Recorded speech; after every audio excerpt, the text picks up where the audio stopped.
person can communicate his ideas, okay, his thoughts to another person with the help of the language which they both commonly know.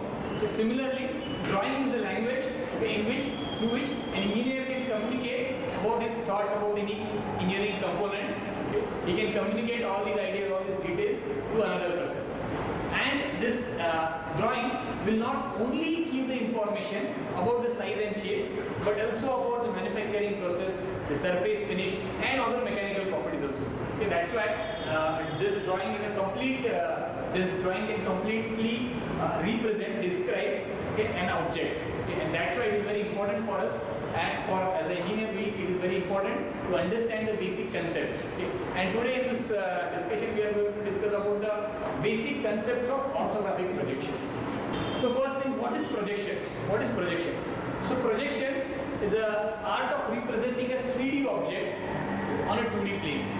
We see in real life all objects around us, they are actually 3-dimensional objects. Okay? But at the same time, we want to represent them on a 2D plane, maybe a paper, okay, or a computer screen. So everything is a 2D plane, and still you want to represent that object completely. Okay? So using projections, we are representing a 3D object on a 2D plane. Now, we'll see an example here, okay, and we'll discuss about the. So we'll discuss about very important we'll discuss about one example, okay, and two important concepts here. So two technical terms. So one is the plane of projection and projector. Okay, with one of this example. Now consider that this is the object now, and there is a source of light here. Okay, there is an electric bulb here. Okay, there is an object. Now obviously the rays of light which are coming to this source of light. Okay, so now they will fall everywhere, and because of this object, okay, you will be able to see some shadow like this. Right? This shadow like this. So basically, if you see this, in very simple language, you can say this is a view, okay, or this is a projection, okay, of this object. Now the size of this object, okay, is based on what is the distance between the source of object and this source of light and this object and this plane. Okay. Now the surface on which we get the projection, that is called as plane of projection. Okay. So now in this case, this board or this wall is a plane of projection. Plane of projection is a plane on which we get the projection or we get the view. Okay. And projector, what is the projector? Rays of light, okay, this rays of light can be, in technical terms, can be called as projectors. Okay. So there are infinite rays which are coming, okay, and in this case, these rays of light, they are not parallel to each other. Okay, these rays of light, they are not parallel to each other, okay, and we see this shadow. So we have seen two terms, one is plane of projection and second thing is the projector.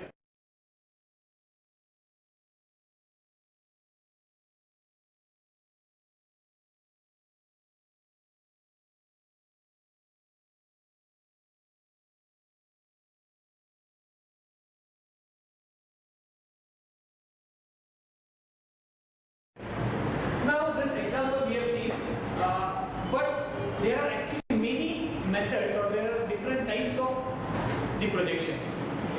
Out of this, if I want to explain few important projections, okay, so that is orthographic projection, oblique projection, perspective, and isometric. So as a part of syllabus, generally we discuss the orthographic projections and isometric projections. In 2 minutes, we'll discuss about the basic, what is the isometric projection, okay, and the orthographic projection, and then we'll again come back to the main discussion of orthographic projection.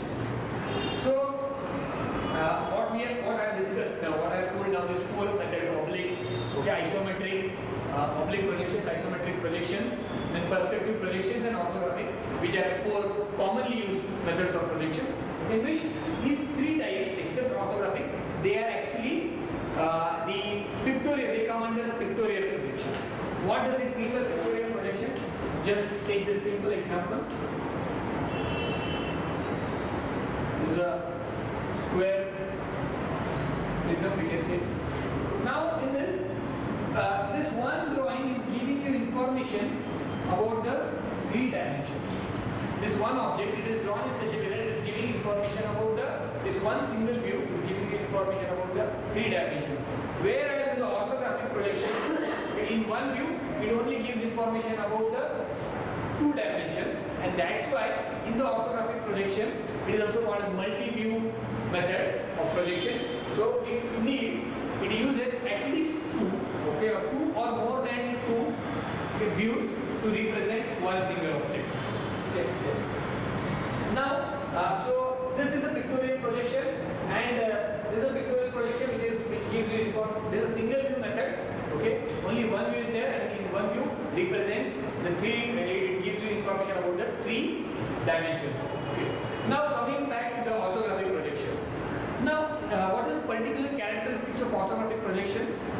Whenever the projectors, they are parallel to each other. When all the projectors, they are parallel to each other and they are perpendicular to the plane of projection, that method is called as orthographic projection method. Now, just like we were seeing this example of the shadow.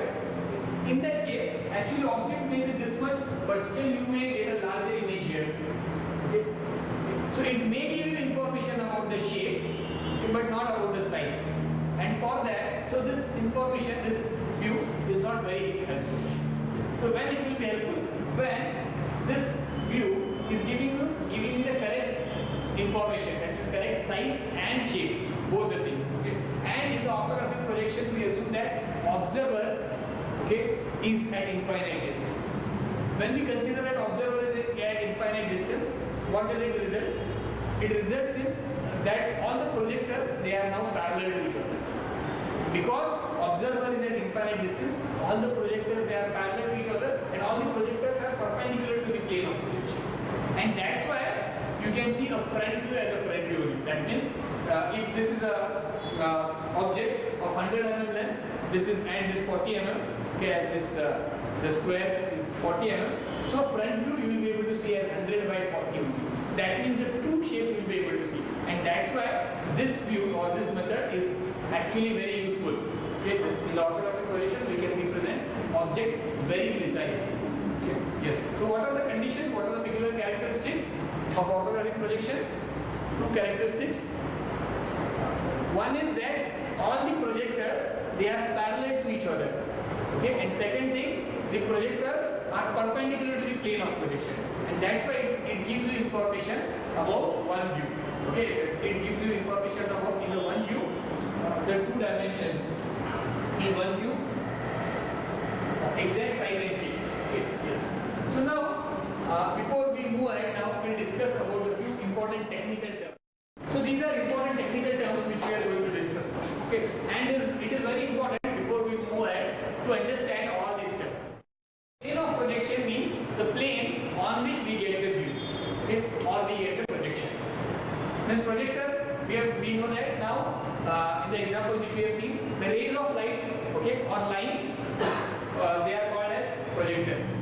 Okay, lines of sight. Then vertical plane. Now vertical plane is an imaginary plane which is standing vertical. That is the definition. It's an imaginary plane. In this case, now we are assuming that this wall is a vertical plane. Okay. It is always represented. It is always acronym as DP. Okay. And henceforth we will always use these terms DP. Then horizontal plane. Okay. It is again imaginary plane which is lying horizontal, and it is represented as HP. Now what is profile plane? Profile plane is the plane which is perpendicular to the horizontal and vertical plane. That means in this class, if we consider there is a vertical plane, floor is a horizontal plane, these remaining 2 walls, they are profile planes. Okay? They can be considered as profile planes. So again PP. Now what is principal planes? All these 3 planes, they combined, they are called as principal planes. Principal planes. Reference line. So it is a intersection of horizontal and vertical plane is called as a reference line or line of reference. Okay. For example, if we draw this diagram now, so this is horizontal plane, this is vertical plane, okay, this is line of reference, x1. The intersection of horizontal and vertical plane, okay, it's a line of reference. Reference line or line of reference. Front view, top view and side view. Yes. Now, see the object, okay, when we see the object from its front side and we get its projection on the vertical plane, okay, that is called as front view. For example, this is the object, we are seeing this object in this direction, and on this vertical plane, we will be able to see this view of this object. We can consider shadow, but that shadow is very proportionate. That means it is representing the exact dimension. Okay. So now this is a front view. Yes.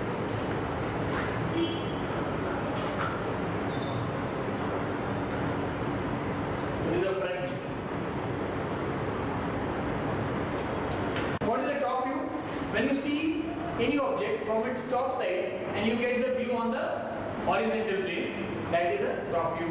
In this case, now top view will again be a rectangle like this. Now, very important thing here to note is we will always get front view on the vertical plane and we will always get top view on the horizontal plane. Very important thing. Now, about the side view. If this is front view and top view, now I want to see this object from the left or right hand side. Yes. So where I will get the projection? On which plane? Profile plane. Okay, we have already discussed. There is a third plane which is perpendicular to this. So there is one plane here, there is one plane here also. And side views, we will always get the side views on the profile plane. So we have discussed about